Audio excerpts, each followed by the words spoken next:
ಒಬ್ಬ ಮಹಿಳೆ ನಮ್ಮ ದೇಶದಲ್ಲಿ ರಾತ್ರಿಯಾಗಿ ಹಗಲಾಗೋದ್ರೊಳಗಡೆ ಜನಸಾಮಾನ್ಯರ ನಾಯಕಿಯಾಗಿ ಕಾಣಿಸ್ಕೊಳ್ತಾರೆ. ಅಂದರೆ ಹೀರೋಯಿನ್ ಅಂತ ಆರಾಧ್ಯ ದೈವ ಆಗಿ ಪ್ರತಿಯೊಬ್ಬರು ಕೂಡ ಆಕೆಯನ್ನು ಮೆಚ್ಚದೇ ಇರುವಂಥ ವ್ಯಕ್ತಿ ಭಾರತದಲ್ಲಿ ಇರಲಿಕ್ಕೆ ಯಾವುದೇ ಸಾಧ್ಯತೆಗಳಿಲ್ಲ.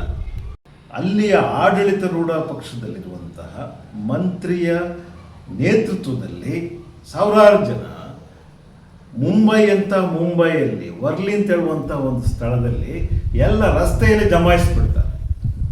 ಅಂದರೆ ಯಾರೂ ಆ ರಸ್ತೆನ ದಾಟ್ಲಿಕ್ಕಾಗಲ್ಲ. ಗಂಟೆಗಟ್ಟಲೆ ಎಲ್ಲರೂ ಆಚೆ ಈಚೆ ಕಾಯ್ಕೊಂಡು ನಿಂತ್ಕೊಳ್ಳುವಂಥದ್ದು. ಯಾವುದೋ ಉದ್ದೇಶ ಏನಾದರೂ ಇದ್ಕೊಳ್ಳಿ, ಮಹಿಳಾ ಮೀಸಲಾತಿಗೆ ಸಂಬಂಧಪಟ್ಟಂಥ ಬಿಲ್ ಉದುರೋಯ್ತು ಅಂತ ಹೇಳುವಂಥ ಕಾರಣಕ್ಕೆ ಅದರ ವಿರುದ್ಧ ಪ್ರತಿಭಟನೆ ಅಂತೆ. ಆದರೆ ಅದರಿಂದ ಮುಂಬೈಯಂಥ ಸ್ಥಳಗಳಲ್ಲಿ ಜನನಿಬಿಡವಾದಂಥ ಪ್ರದೇಶದಲ್ಲಿ ಓಡಾಡಬೇಕಾದ ಜನಗಳ ಸ್ಥಿತಿ ಏನಾಗ್ತದೆ ಕೇಳ್ಕೊಳ್ಳಿ. ಮಕ್ಕಳನ್ನ ಸ್ಕೂಲಿಂದ ಕರ್ಕೊಳ್ಬೇಕು, ಆಸ್ಪತ್ರೆಗೆ ಊಟ ತಗೊಂಡು ಹೋಗ್ಬೇಕು, ಇನ್ನೇನೋ ತುರ್ತು ಇನ್ಯಾವುದ್ಯಾವುದೋ ಸ್ಥಳಗಳಿಗೆ, ಇನ್ನು ಭಾಳಷ್ಟು ಜನ ಯಾವುದೋ ಕಚೇರಿಗಳಿಗೆ ಹೋಗ್ಬೇಕು. ಉತ್ತರಿಸುವಂಥದ್ದು ಕಷ್ಟ ಆಗುತ್ತೆ ಇಂಥವ್ರಿಗೆ. ಆದರೆ ತಲೆ ಇಲ್ದಿರುವಂಥ ಕೆಲಸವನ್ನು ಒಂದು ಸರ್ಕಾರ ನಡೆಸುವಂಥವರೇ ಮಾಡಿದಾಗ ಕೇಳುವವರು ಯಾರು? ಪ್ರಜಾಪ್ರಭುತ್ವದಲ್ಲಿ ಪ್ರಭುಗಳು ಯಾರು ಅಂತಂದರೆ ಮತದಾರರು ಅಲ್ವಾ? ನಮಗೆ ಏನಾದ್ರೂ ಒಳ್ಳೆಯದಾಗಲಿ, ಈ ಸಮಾಜಕ್ಕೆ ಏನಾದರೂ ಒಳ್ಳೆಯದಾಗಲಿ ಅಂತ ಹೇಳುವ ಕಾರಣಕ್ಕೆ ನಾವು ಸರ್ಕಾರವನ್ನು ರಚಿಸ್ತೀವಿ. ನಾನು ಅಲ್ಲಿ ಕೂತ್ಕೊಂಡು ಆಳ್ವಿಕೆ ಮಾಡಲಿಕ್ಕೆ ಆಗೋದಿಲ್ಲ ಅಂತ ಹೇಳುವ ಕಾರಣಕ್ಕೆ ನಾನು ಒಬ್ಬರನ್ನು ಆಯ್ಕೆ ಮಾಡಿ ವಿಧಾನಸೌಧಕ್ಕೆ ಕಳಿಸ್ತಾ ಇರ್ತೀನಿ. ಈ ಕೆಲಸವನ್ನು ಅವರು ಮಾಡಬೇಕಾಗಿದ್ದು ಒಬ್ಬ ಸೇವಕನಾಗಿ ಅಲ್ವಾ? ಇವರನ್ನು ಕೇಳಬೇಕಾಗಿದ್ದು ಪ್ರಭುಗಳಾದ ನಮ್ಮ ಕರ್ತವ್ಯ ಅಲ್ವಾ? ಇದನ್ನು ಮತ್ತೆ ನಮಗೆ ಎಚ್ಚರಿಸಲಿಕ್ಕೋಸ್ಕರ ಒಂದು ಹೆಣ್ಣುಮಗಳು ಅವತ್ತು ಭಾಳ ಸರಳವಾಗಿ ಇದು ಪ್ರಜಾಪ್ರಭುತ್ವ ಅಂತ ಹೇಳೋದನ್ನ ಮತ್ತೆ ತೋರಿಸ್ತಾ ಇರೋದು ಬ್ಯೂಟಿಫುಲ್ ಆಗಿ. ಏನಿಲ್ಲ, ನಥಿಂಗ್ ಡೂಯಿಂಗ್, ಗೆಟ್ ಔಟ್, ಇಲ್ಲಿಂದ ಹೋಗ್ತಾ ಇರ್ಬೇಕು ಅಷ್ಟೇ. ನಿನ್ಗೇನು ಅರ್ಥ ಆಗ್ತದೇನೆಯಾ? ಅರ್ಥ ಆಗಲ್ವಾ ಅಂತ ಮೂತಿಗೆ ತಿವಿದು ಕೇಳುವಷ್ಟು ತಾಕತ್ತನ್ನು ಒಬ್ಬ ಜನಸಾಮಾನ್ಯ ಮಹಿಳೆ ಮುಂಬೈಯಲ್ಲಿ ಮಾಡಿ ತೋರಿಸಿರುವಂಥದ್ದು. ನನಗೆ ತೊಂದರೆ ಆಗಿದೆ. ಇವತ್ತು ಒಬ್ಬ ಇನ್ಸ್ಪೆಕ್ಟರ್ ಕೇಳ್ತಾನೆ, ಒಬ್ಬ DYSP ಯಾರು ಕೇಳ್ತಾರೆ, ವಾಟ್ ಈಸ್ ಯುವರ್ ಪ್ರಾಬ್ಲಮ್? ನನಗೆ ಪ್ರಾಬ್ಲಮ್ ಇರೋದ್ರಿಂದ ಕಣೆಯ ಕೇಳ್ತಾ ಇರುವಂಥದ್ದು. ನನ್ನ ಮಗುನ ಕರ್ಕೊಳಕ್ಕಾಗ್ತಿಲ್ಲ ಸ್ಕೂಲಿಂದ, ನಿನಗೇನೋ ತಲೆ ಇದೆಯಾ? ಶಟಪ್ ಅಂತಾರೆ. ಶಟಪ್ ಅಂತಾರೆ. ಅಷ್ಟಕ್ಕೆ ನಮ್ಮ ಅಧಿಕಾರಿಗಳು ಮೈ ಹುರಿದೋಗ್ಬಿಡುತ್ತೆ. ಶಟಪ್ ಅಂತ ಅಂದ್ಬಿಟ್ರು. ಯಾಕೆ ಹೇಳಬಾರ್ದು? ನೀವು ಇರೋದು ಜನಸಾಮಾನ್ಯರ ಹಿತರಕ್ಷಣೆಯನ್ನು ಕಾಯಲಿಕ್ಕೋಸ್ಕರ. ಸಾವಿರಾರು ಜನರಿಗೆ ತೊಂದರೆ ಕೊಡುವಂಥ ಒಂದು ಪ್ರತಿಭಟನೆಯನ್ನು ರೋಡಲ್ಲಿ ಹಾಕೊಂಡ್ರೆ ಅವ್ರಿಗೆ ಎಚ್ಚರಿಸಬೇಕು, ಇಲ್ಲ ಆಗಲ್ಲ, ಇಂಥ ಪ್ರತಿಭಟನೆಗೆ ಇಲ್ಲಿ ಅವಕಾಶ ಇಲ್ಲ, ಹೋಗಿ ಮೈದಾನಗಳಿದ್ದಾವೆ ಅದಕ್ಕೆ ಅಂತಲೇ ಅಲ್ಲಿ ಮಾಡ್ಕೊಳ್ಳಿ. ಇಲ್ಲ, ಜನಸಾಮಾನ್ಯರು ಯಾರು ಓಡಾಡದಿರುವಂಥ ಸ್ಥಳದಲ್ಲಿ ಹೋಗ್ಬಿಟ್ಟು ಏನಾದರೂ ಪ್ರತಿಭಟನೆ ಮಾಡಿ ಒಳ್ಳೆ ಕೆಲಸ ಮಾಡಿ ಅದಕ್ಕೂ ಕೂಡ ಸಂವಿಧಾನದ ಕೆಳಗೆ ಅವಕಾಶ ಇದೆ. ಆದರೆ ತೊಂದರೆ ಕೊಡಲಿಕ್ಕಲ್ಲ. ಇದೇ ಒಂದು ಪ್ರತಿಭಟನೆಯನ್ನು ಯಾವುದೇ ಪವರ್ ಇಲ್ದಿರುವಂಥ ಜನಗಳು ಮಾಡಿಬಿಟ್ಟಿದ್ದಿದ್ರೆ ಅವ್ರು ಎಲ್ಲಿ ಹೊಡಿಬಾರ್ದು ಅಲ್ಲಿ ಹೊಡೆದು ಅವ್ರು ಬುದ್ಧಿ ಕಲಿಸೋರು. ಈ ಪ್ರತಿಭಟನೆ ನಡೆಸ್ತಾ ಇದ್ದಂಥವ್ರು ಯಾರು? ಸರ್ಕಾರ ನಡೆಸ್ತಾ ಇದ್ದಂಥವ್ರು ಆಗಿರೋದ್ರಿಂದ ಅವ ಯಾರು ಮಂತ್ರಿ ಬಂದ, ಮಂತ್ರಿ ಹಿಂದೆ ಯಾರ್ಯಾರು ನಿಂತ್ಕೋಬೇಕು, ಅವ್ರ ಹಿಂದೆ ಯಾರ್ಯಾರು ನಿಂತ್ಕೋಬೇಕು, ಅವರೆಲ್ಲರೂ ಅಲ್ಲಲ್ಲಿ ಪ್ರೋಟೋಕಾಲ್ ಪ್ರಕಾರ ನಿಂತ್ಕೊಂಡು ಜೀ ಹುಜೂರು ಅಂದ್ಕೊಂಡು ಅವ್ರು ಮಾಡಿದ್ನೆಲ್ಲ ಸೈ ಅನ್ನೋದಿದೆಯಲ್ಲ, ದಟ್ ಈಸ್ ನಾಟ್ ಡೆಮಾಕ್ರಸಿ. ಈ VIP ಸಂಸ್ಕೃತಿ ಅಂತ ಹೇಳುವಂಥದ್ದು ಇದೆಯಲ್ಲ, ಅದನ್ನು ಮೊದಲು ನಾವು ಮುರಿಬೇಕಾಗಿದೆ. ಇಲ್ಲಿ VIP ಅನ್ನುವವನು ಯಾರು?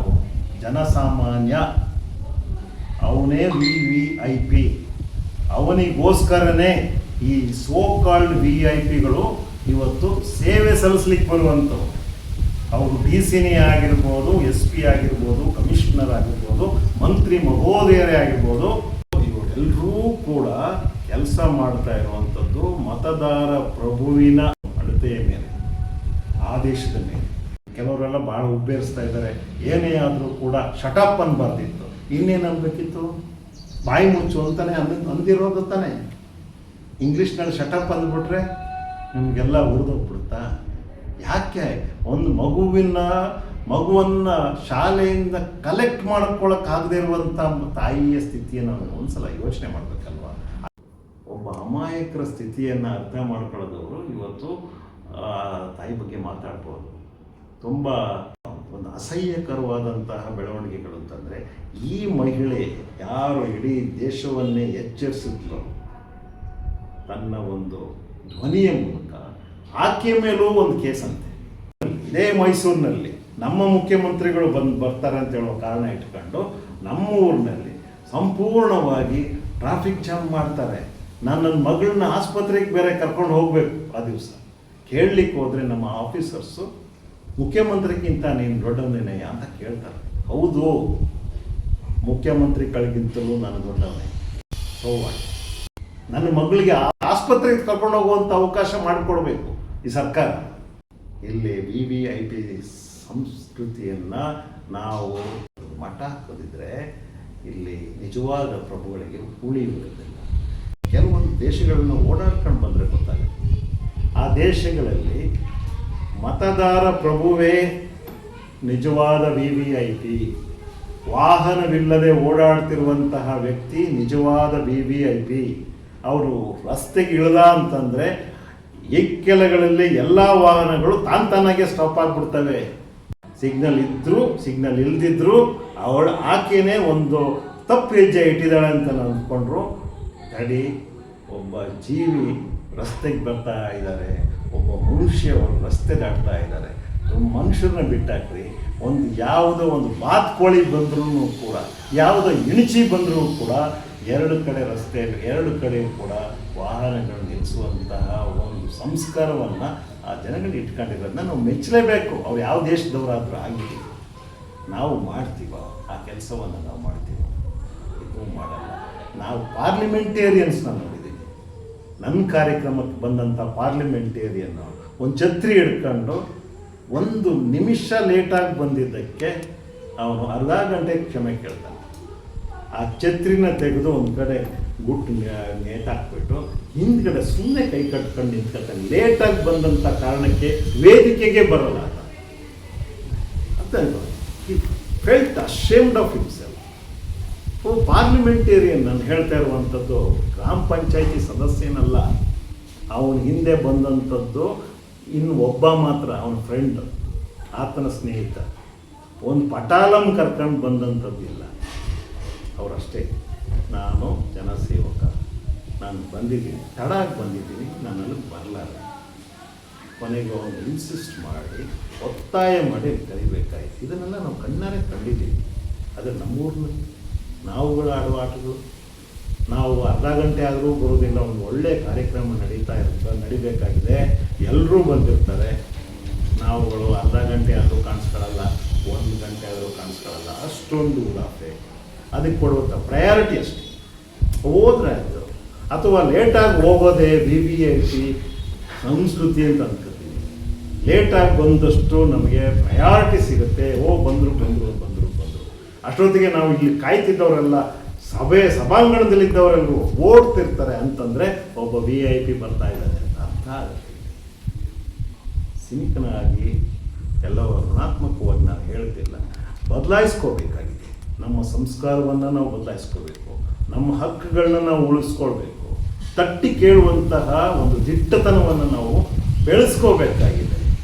ಯಾರಿಗೋಸ್ಕರ? ಈ ಸಮಾಜಕ್ಕೋಸ್ಕರ, ನಮಗೋಸ್ಕರ, ನಮ್ಮ ಮಕ್ಕಳಿಗೋಸ್ಕರ.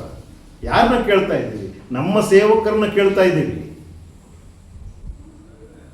ಇದು ಹೀಗೆ ಬಿಟ್ಟರೆ ಇದು ಒಂದು ರೀತಿಯಾದ ಅನಾಗರಿಕವಾದಂಥ ಅನಾರ್ಕಿ ಸೃಷ್ಟಿಯಾಗ್ಬಿಡುತ್ತೆ. ಡೆಮಾಕ್ರಸಿ ಅಂತ ಹೇಳುವಂತಹ ಮೇಲುಬದಿಕೆ ಒದ್ಕೊಂಡು ಅನಾರ್ಕಿ ನರ್ತಿಸ್ಲಿಕ್ಕೆ ಶುರು ಮಾಡಿಬಿಡುತ್ತೆ. ಯಾವುದೇ ಪಕ್ಷದವರಾಗಿರಲಿ, ಯಾವ ಜಾತಿಯವರಾಗಿರಲಿ, ಯಾವ ಧರ್ಮದವರೇ ಆಗಿರಲಿ, ಎಲ್ಲರೂ ಕೂಡ ನಮ್ಮ ಭಾರತೀಯರು, ನಮ್ಮ ಭಾರತ ದೇಶದಲ್ಲಿ ಈ ಸಂವಿಧಾನದ ಕೆಳಗೆ ಸೇವಕರೇ ಆಗಿರ್ತಾರೆ. ಅದನ್ನು ನಾವು ಮರಿಕೊಡು. ಇದನ್ನು ಈ ಮಹಾರಾಷ್ಟ್ರದ ಮುಂಬೈ ಮಹಿಳೆ ನೆನಪಿಸ್ಕೊಟ್ಟಿದ್ದಾರೆ. ಅವಳಿಗೊಂದು ಥ್ಯಾಂಕ್ಸ್, ಅವಳಿಗೊಂದು ಸಲಾಮ್.